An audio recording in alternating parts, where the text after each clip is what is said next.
Kita ke Waskita Karya yang dijebol 2,5 triliun rupiah oleh dirutnya dan kroninya. Duh, angka korupsi kok gede-gede banget sih, triliun-triliun, sudah triliunan, tapi kok belum ada yang dieksekusi mati ya. Jadi aja masih banyak yang korupsi, gak ada yang takut sama hukum. Bagaimana supaya Kapok dan keluarganya gak flexing-flexing kekayaan hak rakyat? Mereka didor aja kali. Korupsi di atas 1 triliun mah dihukum mati, disegerakan. Plus, selain dimiskinkan, semua anggota keluarga yang ada di kartu keluarga selama 10 tahun tidak boleh pakai sarana publik seperti ke rumah sakit umum, ke sekolah negeri, dan lain sebagainya yang dibayar oleh negara. Biar merasakan efek korupsi yang merugikan masyarakat itu pantas anggota keluarga itu terima. Bahkan bukan hanya pelaku korupsi, namun dipastikan semua yang menikmati yang biasa mereka adalah nama-nama yang di kartu keluarga itu buat pelajaran. Tidak boleh pakai sarana umum yang dibiayai oleh negara. Sekali lagi, setelah mereka bayar semua hasil jarahan, setelah dimiskinkan. Peristiwa ini sudah sepatutnya juga menjadi peringatan kepada BUMN lain untuk benar-benar bekerja secara profesional dan transparan sesuai dengan peta jalan yang telah diterapkan.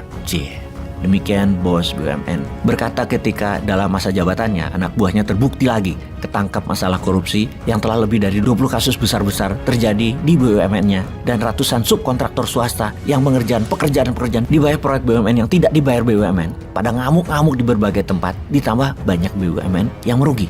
Sekali lagi, ada apa dengan BUMN ini sebenarnya? Memang sulit mengingatkan pada netizen karena mungkin pemahaman akan bisnis belum terlalu banyak. Sekali lagi mohon maaf bahwa BUMN selama ini adalah biang masalah ekonomi dan biang korupsi. Jadi kalau mau meniadakan korupsi, salah satu cara adalah menutup 90% BUMN yang ada pada saat ini. Ada yang di-merger atau digabungkan, ada yang di-downsizing, ada yang ditutup, ada yang dibuatkan holding, dan semuanya yang tersisa dijual ke bursa saham dengan beberapa perusahaan mayoritas ownernya bahkan publik. Jangan merasa bahwa BUMN itu kan milik negara, lebih baik bisnis itu dipegang negara daripada swasta. Benar sahabat netizen, BUMN bagus kalau sistem bernegaranya otoritarian model komunis seperti BUMN Tiongkok. Itu bukan BUMN seperti apa yang kita bayangkan. BUMN ala Tiongkok adalah BUMPK, Badan Usaha Milik Partai Komunis, bukan milik negara. Dalam sistem kepartaian, kelolaan perusahaan adalah mesin uang yang bagus dan tidak dikorupsi. Jadi korupsi lagi. Contohnya, ketika Xi Jinping menebas 1 juta anggota partai yang korupsi di BUMPK, tebasan Xi Jinping mulai dari hukuman mati, pemiskinan, juga seperti di awal, keluarga yang ada di KK tidak boleh keluar negeri, tidak boleh pakai fasilitas negara.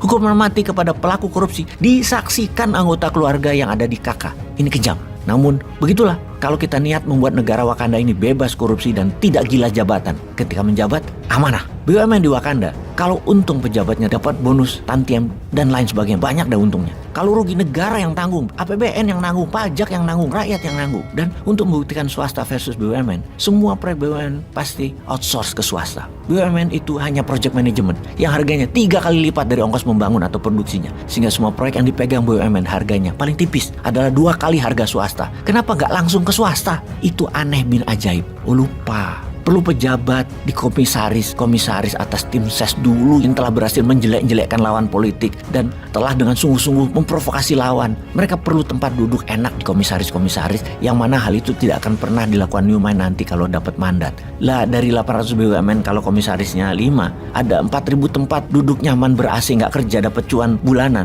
Bakal hilang, tinggal 0. Ya nggak mungkin lah. Tapi ya udah, kalau sekarang mah masih ada 800. Ini tidak akan dilakukan sampai ke depan, dan mengecilkan BUMN tinggal 50 tidak akan dilakukan sampai ke depan kalau lihat dari yang dipajang pejabat calon 2024 sekarang, kecuali merekrut bosman jadi tim ses juga. Itu akan disapu bersih itu BUMN. Tapi nggak mungkin juga ya ngimpi bosman ini. Jadi ketika kita mengatakan kalau BUMN yang di bawah kementerian adalah biang masalah, maka ribuan komen akan menganggap bosman halu dan salah. Kalau salah dibilang bodoh. Ya memang bodoh, ngaku pinter kok, tenang aja bro. Oke, kita lanjut. Fakta data lagi saat ini adalah kalau BUMN tidak ada atau hingga tersisa 50-an perusahaan aja, kemudian semua ada di bursa saham, maka saya yakin UMKM akan meningkat hingga bisa menopang PDB Indonesia lebih dari 50% PDB nasional. Saat ini PDB nasional dalam 1 tahun itu ditopang oleh bisnis oligarki dan BUMN itu menguasai 50% lebih uang beredar. 20%-nya APBN, UMKM yang menghidupi 97% masyarakat hanya 30%-an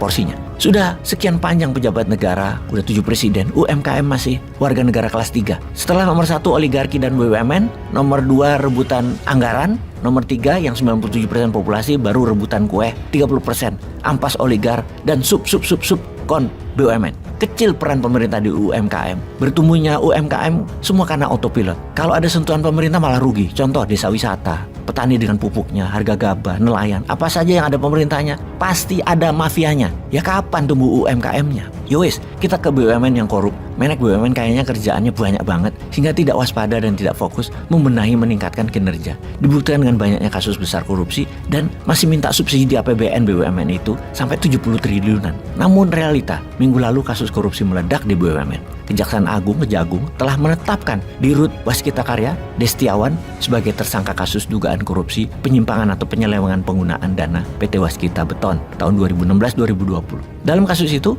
tersangka Destiawan berperan dalam memerintahkan dan menyetujui pencarian dana supply chain financing atau SCF dengan menggunakan dokumen pendukung palsu untuk digunakan sebagai pembayaran utang-utang perusahaan yang diakibatkan oleh pencairan pembayaran proyek-proyek pekerjaan fiktif guna memenuhi permintaan tersangka. Diketahui kerugian negara adalah 2,5 triliun. Dalam perkara ini terdapat 8 orang tersangka lainnya sebagai kaki tangan kejahatan terorganisir yang tidak rapi. Kita katakan tidak rapi karena ketahuan, namun kalau rapi sampai sekarang masih berjalan mulus. Peranan tersangka Destiawan dalam perkara ini yaitu secara melawan hukum, memerintahkan dan menyetujui pencairan dana supply chain financing atau SCF dengan menggunakan dokumen pendukung palsu untuk digunakan sebagai pembayaran proyek pekerjaan fiktif guna memenuhi permintaan tersangka. Inilah pasal yang dituduhkan dan kelakuan tersebut parah, proyek fiktif dibayarin.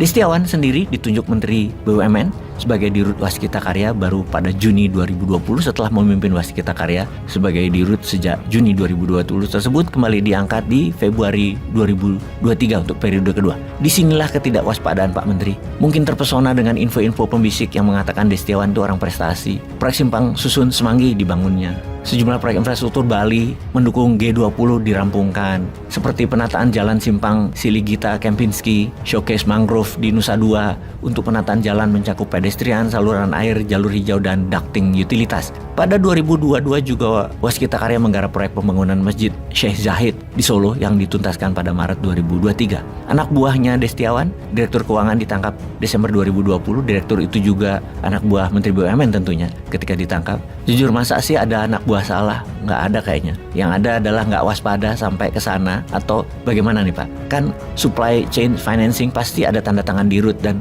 ketika Desember ditangkap Direktur Keuangan, di Kejaksaan kan sudah tahu itu proyek fiktif. Ya pasti mainlah Dirutnya, kok bisa diangkat lagi jadi Dirut di Waskita Karya. Aduh, ini kalau nggak waspada begini, bagaimana kita bisa mengentaskan korupsi di BUMN? Bagaimana bisa membuat BUMN profit tanpa subsidi pemerintah? Bagaimana membuat BUMN yang semua punya hutang besar-besar jadi perusahaan sehat? Opo sampean tadi Menteri Olahraga wae ben bal-balan masuk jalur Piala Dunia yang diadakan di Indonesia. Iso dadi wapres lo sampean malahan lewat jalur bal-balan. Peace.